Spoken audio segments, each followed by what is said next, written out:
Je me nomme Sébastien. Depuis ma plus tendre enfance, je me passionne pour l'exploration urbaine. Je crois que ça m'a pris quand j'avais 6 ans. Ce jour-là, je me promenais avec mes parents en forêt quand une imposante maison est apparue derrière les arbres. Elle était belle, avec de grands escaliers de chaque côté des murs couleur abricot. Elle semblait si paisible et accueillante. Pourtant, à l'intérieur, tout était ravagé. Il y avait du verre brisé, des documents éparpillés sur le sol. Nous n'y sommes pas restés très longtemps. Mais ce jour-là, j'ai su que je voulais recommencer, fouiller les lieux abandonnés par l'être humain.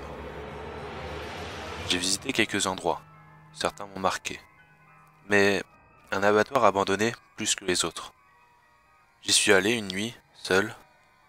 L'accès y était très simple car les portes n'étaient pas verrouillées. Je me rappelle qu'il y régnait une odeur de mort. Il y avait de vieilles traces de sang sur le sol. L'atmosphère était lourde et je n'étais vraiment pas à l'aise. Des papiers abandonnés dans un bureau, un peu plus loin, indiquaient la date. Ça faisait 5 ans que ce lieu était abandonné. Pourtant l'odeur y était toujours omniprésente. J'ai remarqué des escaliers un peu plus loin. Il y faisait vraiment sombre. Par moments, j'avais même l'impression que la lumière de ma torche avait du mal à percer cette noirceur. Ma curiosité l'a emporté. Je me suis aventuré sur les premières marches. L'odeur, oh mon Dieu, elle était encore plus infâme qu'à l'étage. En bas, tous les sols étaient munis d'évacuation.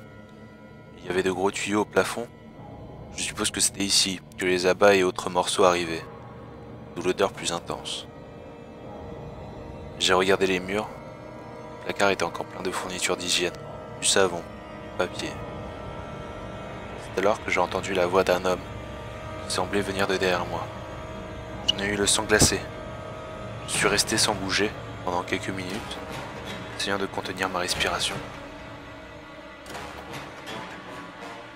Puis, avec ma lampe, j'ai balayé l'endroit autour de moi.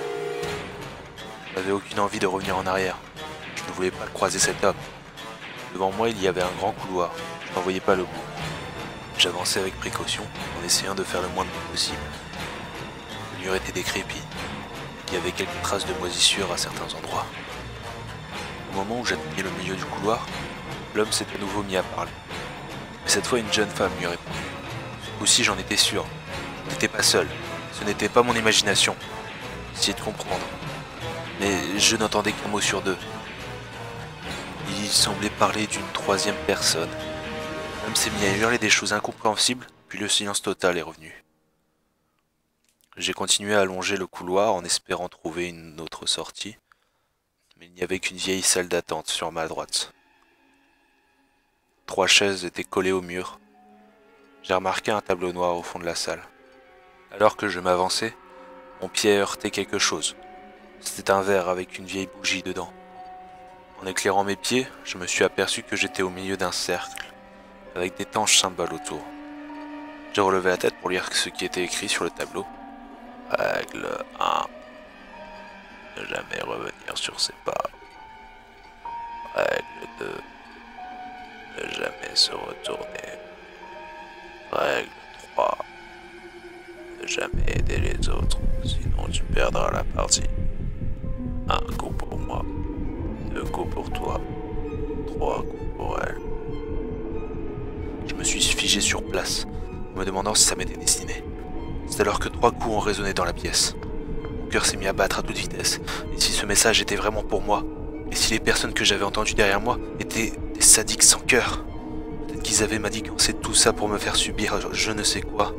Dans le doute, j'ai préféré prendre les instructions à la lettre. Je ne pouvais qu'aller vers la porte devant moi. Je l'ai ouverte. Derrière, des couloirs et des portes à n'en plus finir. Mais dans quoi j'étais tombé?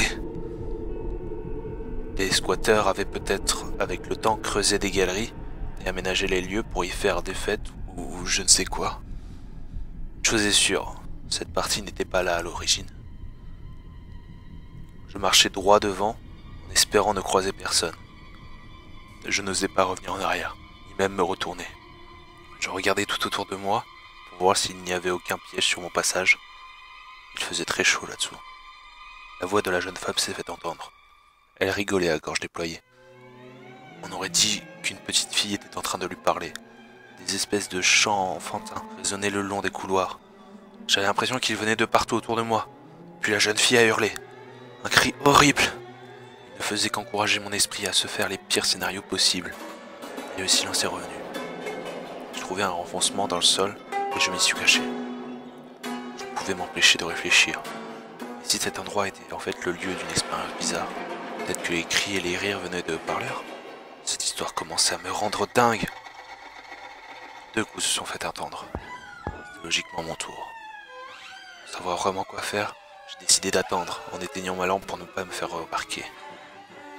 J'étais dos à la paroi. J'écoutais attentivement le moindre bruit, voir si quelqu'un s'approchait de moi. C'est alors que j'ai senti une dizaine de mains sur mon corps. Elles étaient bien là, des mains d'enfant, bien réelles, me plaquaient contre la paroi. Les rires venaient étouffer mes cris. Je n'arrivais presque plus à respirer. J'avais l'impression que mes côtes étaient sur le point de se casser. J'ai réussi à rattraper ma lampe, je l'ai allumée, et tout s'est arrêté. Je ne suis pas fou. Je sais ce que j'ai vécu, j'en suis certain. Je me suis levé aussi vite que j'ai pu. J'ai couru avec ma lampe allumée. À quelques pas en arrière, la voix d'une fillette me répétait inlassablement. Rien ne sert de courir, tu vas perdre, je suis derrière toi. C'est alors que j'ai trébuché sur quelque chose, m'affalant de tout mon long sur le béton. En me relevant, j'ai découvert le corps d'une jeune femme. Elle était ensanglantée. 2 grandes plaies sur le visage donnaient l'impression d'un large sourire, jusqu'aux oreilles. Ses bras étaient lacérés. Je n'ai pas pu en voir plus. J'ai repris ma course de plus belle en étouffant un cri. Je tremblais. Je voulais hurler. J'avais envie de pleurer. C'était quoi ce bordel? Je voulais sortir de ce cauchemar au plus vite. J'ai dû pousser une dizaine de portes battantes. Je commençais à m'essouffler. Mon cœur battait tellement fort dans ma poitrine que ça me faisait mal. J'étais sur le point d'abandonner, de me laisser tomber à genoux sur le sol et d'attendre de finir comme cette femme. Et j'ai poussé la dernière porte. Je n'arrivais pas à le croire. Je ne rêvais pas. L'air frais emplissait mes poumons, le soleil commençait à se lever. Je repris mon souffle quelques instants, laissant échapper quelques larmes de joie. Je venais de gagner à ce jeu malsain. J'ai regroupé le peu de force qu'il me restait pour rentrer chez moi. Si j'écris ces mots, c'est que je ne sais toujours pas qui ou quoi était présent ce soir-là. Je ne sais pas si j'en suis débarrassé ni même ce qui m'attend.